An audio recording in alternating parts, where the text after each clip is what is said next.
Hello, this is Aaron from AaronOnAutos.com. Today in this shaky cam interior review, we're going to talk about the 2015 Jaguar XJL. This is a beautiful, elegant car. This is, well, for non-performance Jaguar, this is probably the, I would say just the epitome of what Jaguar means as far as I'm concerned. It is not the fastest car on the road. It's not the biggest car on the road, but it is probably the most comfortable car on the road, especially in this neck of the woods. So let's get started, because there's a lot of great stuff in this car. It's just beautiful. For those who have never been in a true luxury vehicle, this video will give you a bit of a glimpse as to what that's actually like. So let's get started. The usual, there are in this car, and remember, Jaguar doesn't have trim levels. They just have the occasional optional package you can throw on, but otherwise the car is what it is. Most of this stuff is standard issue. There are a couple of things that have been added, specifically this Meridian, which is the stereo system. Otherwise, everything in here is basically standard to the XJS. So here you have the memory controls, and there are memory controls for both the driver and passenger side, and there are 3 on both sides. You also have windows, mirrors, etc. And over here you can just see it. This is the trunk release. This is for the fog lamps, and this is the lighting on the instrument cluster. And this is what the vents look like. I'll talk a little bit more about those in 1 minute. So, well, don't count the minute. All right.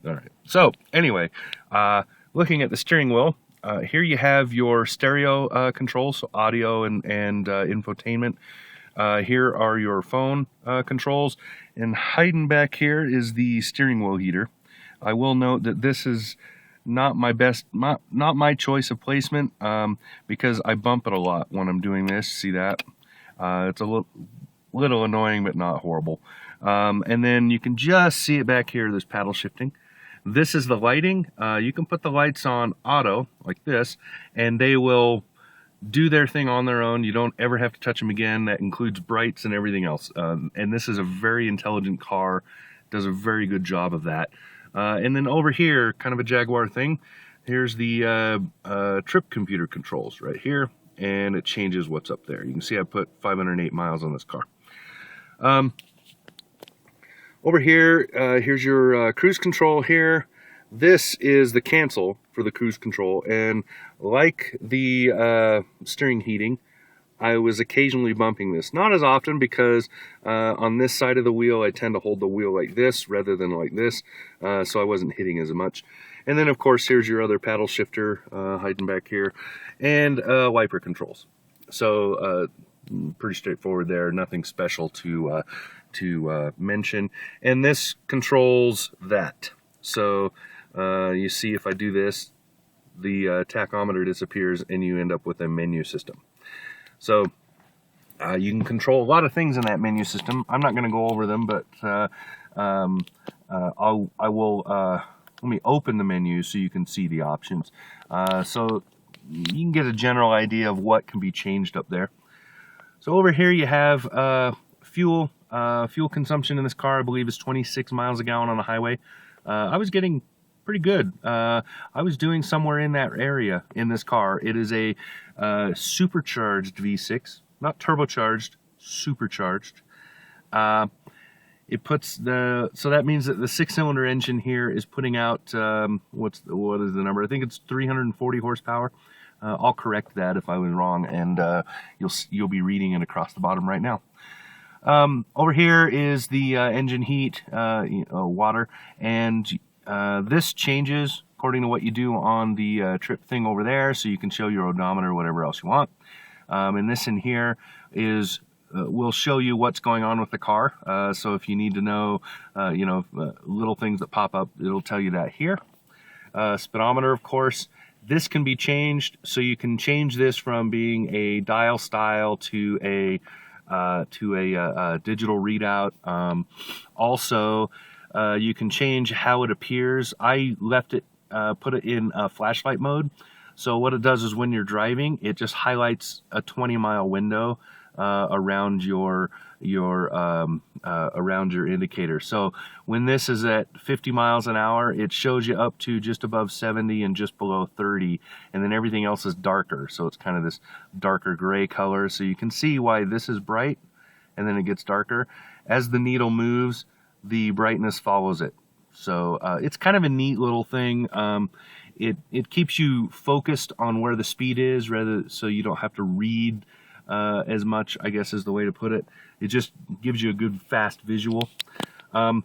And the tachometer, of course. And this changes. You can put it into sport mode, and then it'll kind of go red, and you can get a little faster readout with it, as far as how your eyes see it, because it just emphasizes a little more. I'm not exactly sure how it's doing that, but I think it's just brightening the screen a little. And then your gear number will be here. This is an 8-speed automatic. So beautifully done, great car. Again, here's that menu. You can change a lot of stuff in this very, very quickly, either on the fly or while you're sitting and parked like I am. Moving along, push button start. Now we come back up to these vents here. Now you notice the Jaguar there, and then the wood. You see that wood shelf going around? That goes all the way around. It wraps the car. So you see it wraps the car like this and keeps going. So at the back doors, it's still there. Beautifully done. It's such a great thing. This car, they're kind of giving the general impression of a yacht is the idea in this car. Just beautifully done. And of course, this is a luxury car, so it has an analog clock with no numbers on it.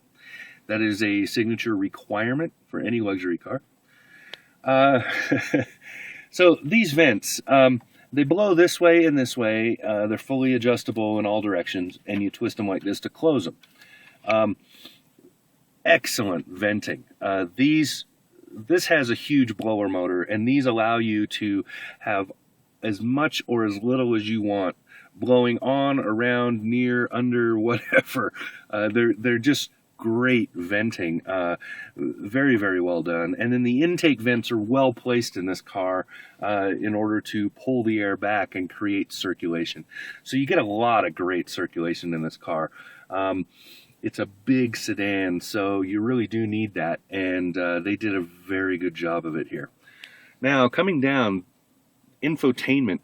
This is by far the easiest user interface I have ever used, ever, in a car. I've always been a big fan of Chrysler's Uconnect, and all I can say is that system has nothing on this one. This is so easy to use. Anybody, I don't care how computer illiterate you are, you can use this system. It is so easy, straightforward, and obvious. Pairing my phone, for example, all I had to do was, this is the main menu here. All I had to do was I went to the phone here. It said there's no phone. Do you want to pair one? I said yes. It said, do you want me to do it for you? I said yes. It said, put your phone in seek mode, or put your phone in, open up your phone's Bluetooth for connection, which was, that's 2 buttons on my phone, and then bam, connected. Nothing else. Didn't have to do anything else. It literally took me 30-45 seconds. It took less than a minute to pair my phone. I have never had it that easy in a car. Everything else, audio is easy to use. Navigation is quick, one touch. And then if you want a destination, it's the usual entry. You can take me home. That's the quick, goes to the nav, quickly finds your home point. Climate, that's what I want to talk about here. First, let's look at valet. When you push the valet button, what happens is you come up with this keypad. You put in a PIN number, 4 numbers, right? So you put in any PIN number, say 1, 2, 3, 4, because we're not really interested in security at this time. When you put in the PIN number, what it does is it locks the car down for valet. So the trunk will not open, The infotainment will not work except to load this valet screen. And a couple of other little things, the glove box locks, a few other things. So it basically locks the car down so that a valet doesn't have access to your stereo, your phone book, any of your stuff in here, does not have access to the trunk, doesn't have access to the glove box over there, limits the access. And then the only thing that the infotainment screen will allow anybody to do is push the valet button to unlock it. So if you touch anything on the infotainment screen, it just comes to this screen and asks you to put in the PIN. You put in your PIN, unlocks everything, you're back to normal. If you forget the PIN, you have to go to a Jaguar dealership. But otherwise, you know, just a great system, really, really well thought out. So notice that back button, it's always there. Every time you go to a screen where you can go back from it, there you go. Climate is always shown up here along with that, and then your phone's setup is there. So I want to jump into the climate screen because this car has a couple of things that I want you to see. Here's the climate setup for quick use. So this is, you know, just a quickie, I just want to do that, I just want to do that.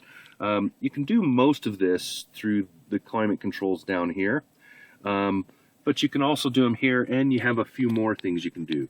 One of the things I want to show you is the on the front seat controls. They're heated and cooled front seats, and this is a massager. Oh yeah. This also works while you're driving. It works for around 12 or 13 minutes and then shuts off automatically. Great little massage system. I'll turn it on and I will show you the passenger seat. And you can just see it moving up and down, I hope. There we go. And all it does is it just uses pressure points around your spine, pushing like a good massage chair. Beautifully done. It's one of my favorite features in this car. It just makes you feel so comfortable. Add to that the fact that the seats are almost infinitely adjustable, and you've got just a great setup. I wanted to make sure you saw that because that is just a lot of fun, and it's just extremely comfortable. Also, one other feature. You see how it turned off? That's great. At nighttime, when you don't want all this screen coming at you, it's just one quick button. Shuts it off. There you go. Touch it again. Comes back on. Great, because at night you don't want all that light coming in your face, you know, from this thing. And that allows you to just quickly go dink, dink, and it's off. No complicated menus. So, quickly to get through the rest of the car, because we're at 13 minutes already. Door locks here. You also have controls on the door itself over there. But these are kind of a bonus extra, and they're kind of nice to have. Over here, this is your quick, you hit the menu, and it goes back to this menu no matter where you're at. Jump to phone, to nav, and then Eco Mode. Eco Mode controls the stop-start system on your car.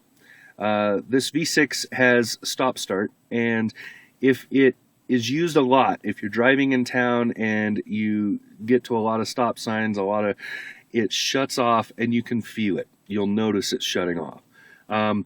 It's not horrible. It doesn't scare you that it's shutting off. It's gentle about it, but it's not hiding.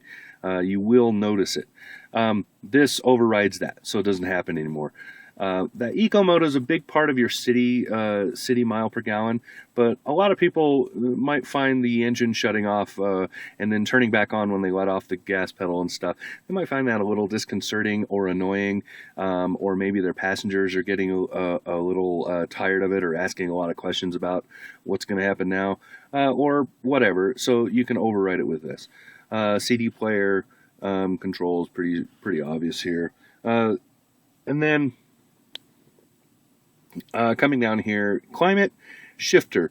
When the car turns off, this sinks down to be flush with this. When you turn it on, it comes up. That's a kind of a cool little feature. Otherwise, it is exactly what you expect. You twist it to get to the mode you want. When you get into drive, let me push the pedal down. When you get into drive, in order to get into sport, you can't just turn it. You have to push it down and go over.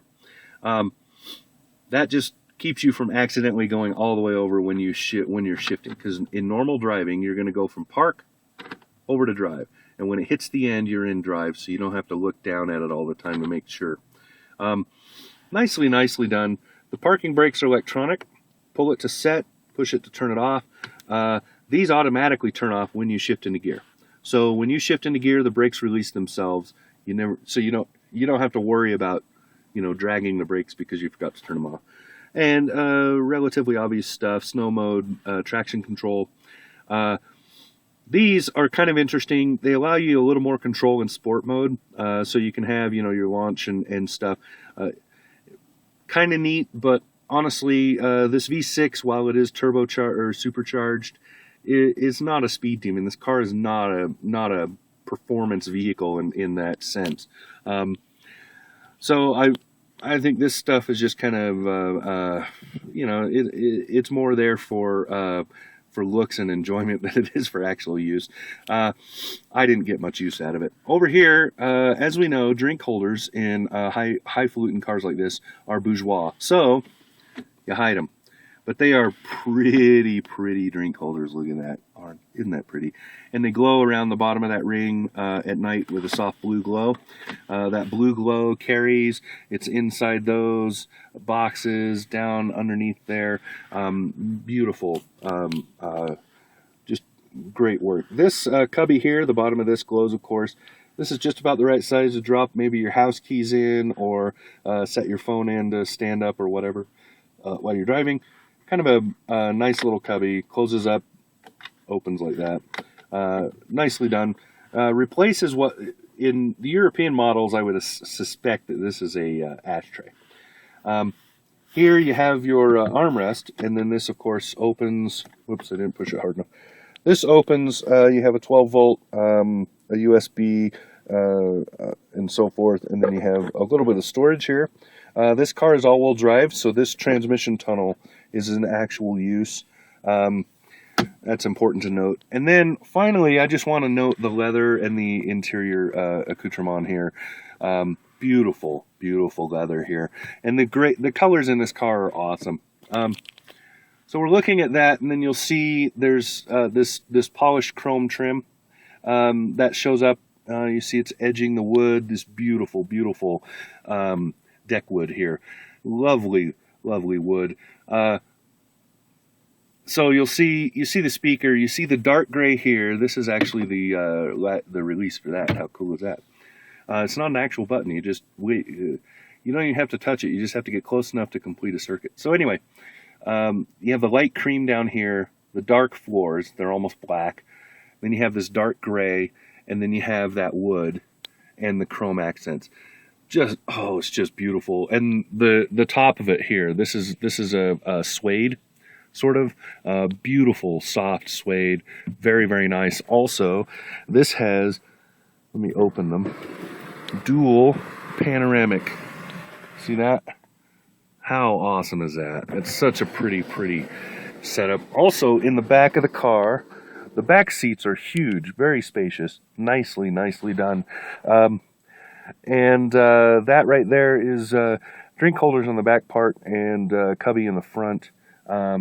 Opens in kind of a suicide configuration. And then going back, there's controls for that back sunroof back there. Also some lighting, and also, of course, vanity mirrors. Just a beautiful car. I've gone on for 20 minutes about this car now. This is just a beautiful car. One of the best cars I've been in, just because it is as high-end luxury as I've ever seen, without, getting into those price tags where you're six digits and the first number is not a 1. This is just a lovely car, beautifully done. So great job, Jaguar, on this 2015 Jaguar XJL. This has been Aaron from AaronOnAutos.com. Talk to you again soon.